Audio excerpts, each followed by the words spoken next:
Thank you, Madam Reserve. You inspire us all. That film should be seen by every human being in the world to understand we are not talking only about abstractions. We are talking about our own children. When I see that film, I think of my children, my grandchildren, my nephews. We can identify so closely with these heroes and these fighters for justice.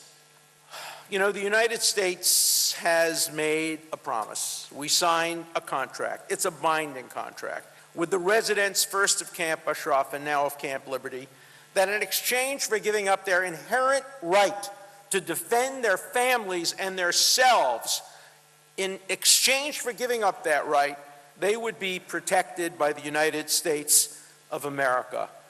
They have not been protected against attack. We have not protected them. The UN has not protected them. We have exposed them to violence, to death, and to injury. I don't have to go over the inventory of death that we've seen, how many have died, how many have been injured, and God forbid how many are yet to suffer the consequences of our breach of morality and legality to people who gave up their right of self-defense. We're making a deal.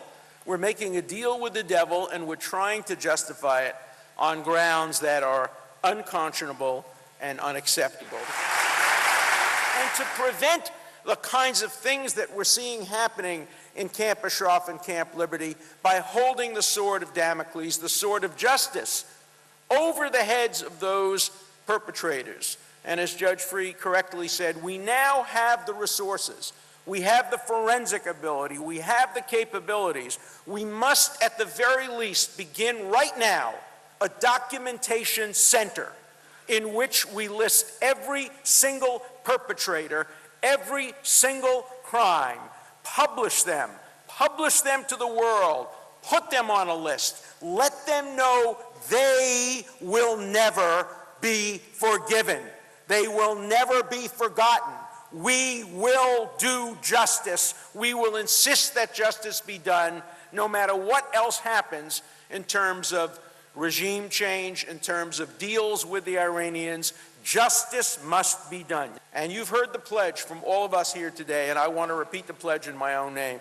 I will not stand idly by. I will not rest until justice is done, until the perpetrators are given their due deserts, and until there are no greater and further risks to the brave people in Camp Liberty.